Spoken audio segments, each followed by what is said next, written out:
not necessary, and pretty much virtually no carbs kind of diet. It didn't really say anything about fat, but you're eating fat when you eat that stuff. But this keto diet talks about fat as your number one thing, where you eat 70%, I think it's 75 or 70% fat. This is crazy because it flips the nutritional pyramid that we all learned in school completely out of whack. You got 70 or 75% fat, 20% protein. This is probably 75% fat, 20% protein, and 5% carbs. And you're only supposed to have about 25 grams total or net carbs a day.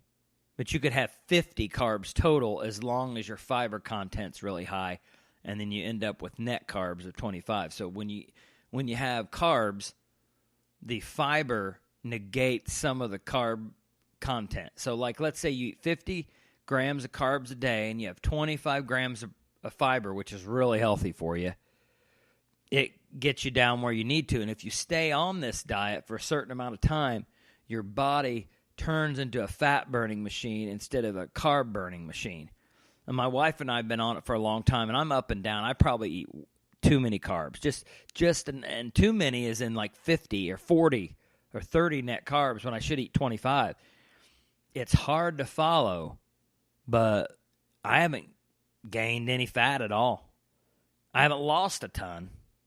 But I haven't gained any fat. And I really didn't have a lot to lose, not trying to brag or anything, but I didn't have a lot to lose because I'm kind of a health nut, and I've worked out my whole life, and I try to stay in good shape.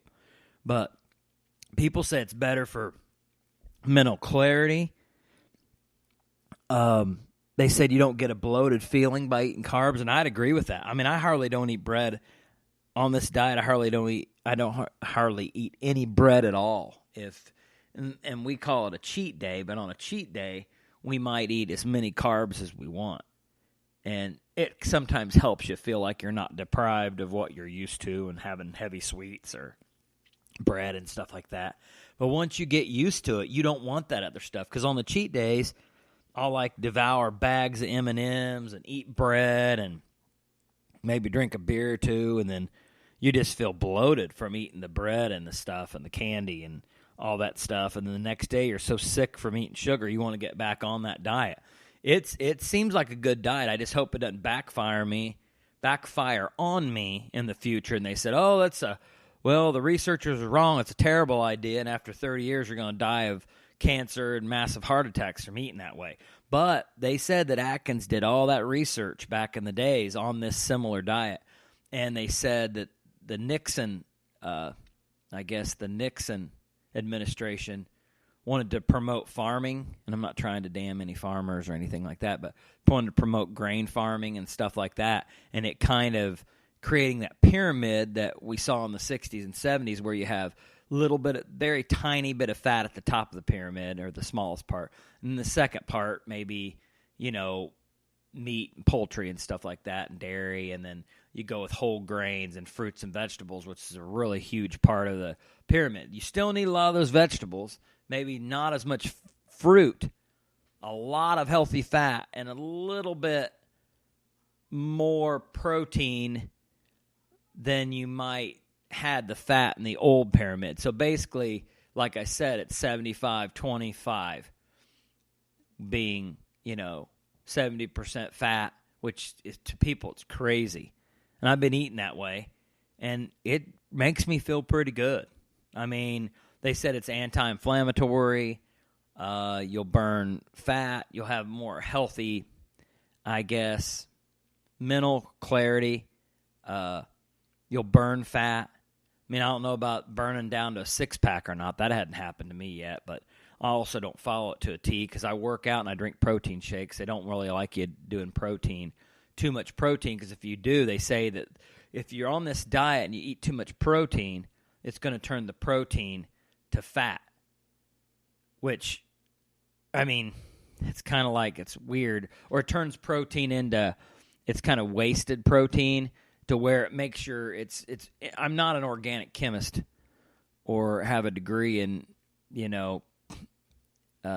nutrition, but they say that protein, instead of turning to fat, it turns into basically turns into sugar, I guess, which would negate what you're trying to do with the keto diet. So it's kind of really strange and hard to get your head around. But I've read a lot about it in the book, and it seems to make sense. So they feel like some people even believe that sugar accelerates cancer and is the major cause of heart disease. Like you'll read labels about saturated fat, and that's not good, and that causes heart disease. But what the main problem is, eating saturated fat and sugar, carbs and high fat. That's why people have so much trouble with eating fast food diets, like poor people that can't afford anything but fast food, and they eat that all the time. That's why their diets are so poor, and they don't live as long. It's because they don't have the money to eat correctly because they're mixing all that high fat and high sugar together. They said that's the lethal combination that brings up, I think it's the triglycerides, brings up that particular count, and it makes you really, chance of diabetes, heart disease, all that stuff. So my wife and I basically drink water. We drink Diet Pop sometimes. We probably shouldn't drink it, but we're supposed to drink a lot of water, have a lot of leafy green vegetables you're supposed to eat in your diet. You can have little to no fruits, but you can have blackberries, raspberries, blueberries, a little bit more than your other fruits.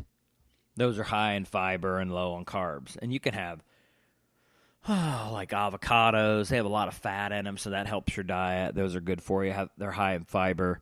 You can have very little. I mean, I haven't had an orange and banana in months, and I love oranges and bananas. So I'm a little bit deprived in that, and can't eat much chocolate.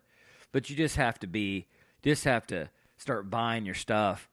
And it's a really good diet because if you really like high-fattening foods and you like the taste of rich, creamy cheese and fatty meat and the fat that makes the meat good, it's encouraged to eat the fat. So I actually eat fat off meat. Literally, grab the fat and eat it.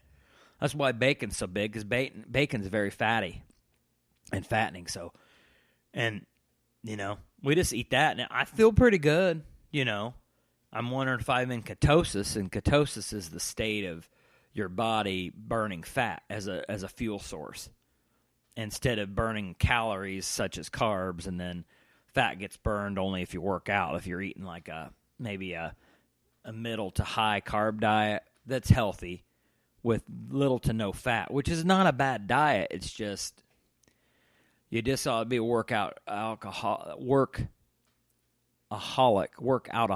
to get rid of that stuff. So I don't know, enough about that. I don't want to bore you to tears, but if you know me and friends with me on Facebook or Instagram or what, send me a message and I can tell you it's pretty easy to start. And it's not as expensive as you think. You're buying dairy and meat. People think that's real expensive. But if you buy high-fat meat, it's cheaper. Like high-fat ground beef, high-fat sausage. That stuff's low. That stuff's high in fat, but lower in cost. And vegetables really aren't that expensive.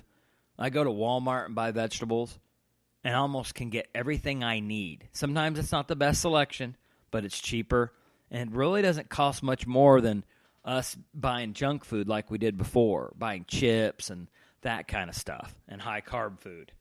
And you can eat tomatoes and, just check it out for more specifics. But it's a pretty good diet. It seems to be doing pretty good. Hopefully it doesn't backfire me and I die of a massive heart attack. But right now it seems to be pretty good for us. It's just hard when you go out with people and you have a drink or two, and you're really not supposed to drink alcohol in the diet, and you don't want to be rude, and you're trying to eat people's houses and eat mashed potatoes and rolls, and that's just what Americans eat. That's our standard diet. So that's kind of tough to do that, to turn people down. But at the holidays, we really couldn't do it much. I mean, every other day we had to try to get back on it, because on holidays it just wasn't something you could do real easily, because I don't know. It's just very difficult. And I think sometimes people think you're rude or weird when you're eating that kind of weird stuff. Like at work, I'll bring weird food, and they go, man, you eat that, and, they give me all kinds of crap for it all the time. How much water do you drink a day? How much, I'm not worried about it.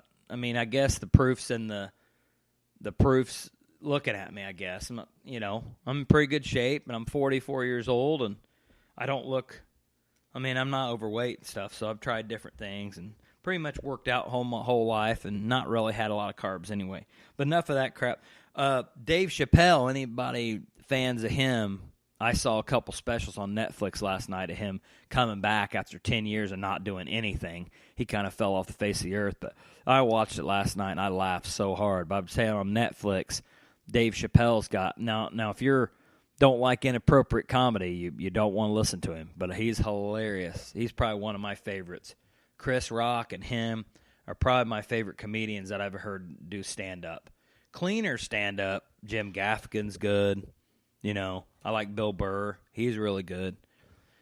He's got a podcast. I think everybody's got a podcast now, including me, which I don't know if that means anything or not, but I'm not famous, so I guess if you know me, you might listen. If you don't know me, you're probably not going to listen to it. So listen to me ramble about stuff. But I just like this medium because you can just talk about how you feel. And I try to interview people. I've got people lined up to interview for the next few podcasts. So I just haven't called them and got them together. But I have a nice list of people. I got a guy who fought, I think it's 8 or 9 years. I think it was in Afghanistan. I was going to give him a call. He's getting a tattoo right now. I was going to call him and interview him a little bit. So hopefully I can get him on the next episode. He's a pretty cool dude, pretty inspirational. See a guy come home from Afghanistan serving our country, and he's got all kinds of injuries, and he sacrificed his body, and doesn't have. I mean, wanted to be a lifer military guy and retire, but he couldn't because of the injury. So just kind of sad that they do that stuff for us. We don't see it because I'd like to hear some of his stories, and I told him he could probably talk about anything he's allowed to talk about to not get him in trouble with the government and get me in trouble with the government. So he's going to talk about some of the stuff that he went through and did. So I'm really excited about talking to him about that stuff. So I don't know how I got onto that, but I was talking about Dave Chappelle. Oh, that's right. Yeah, his stuff was really good. He talked about Bill Cosby. And the cool thing about Dave Chappelle is when he does his comedy, he starts out with stuff, and like good comics do, they come back to stuff that they started but didn't finish at the end just to make you think, make you pay attention, and really makes you laugh. So I highly recommend that. And I've got to talk to my buddy Doug about What's Streaming 2. Last year we did What's Streaming 1. We talked about all the streaming entertainment that's on Netflix, HBO, and Amazon, all those streaming services that's out now. And we're going to try to do a streaming 2 because he's a super-duper couch potato. He knows movies and streaming shows and everything. He knows a lot about that stuff. I know very little. I don't know specifics like actors' names and where they came from and whatever. I just like the entertainment of it. So, but, hey, thanks for listening.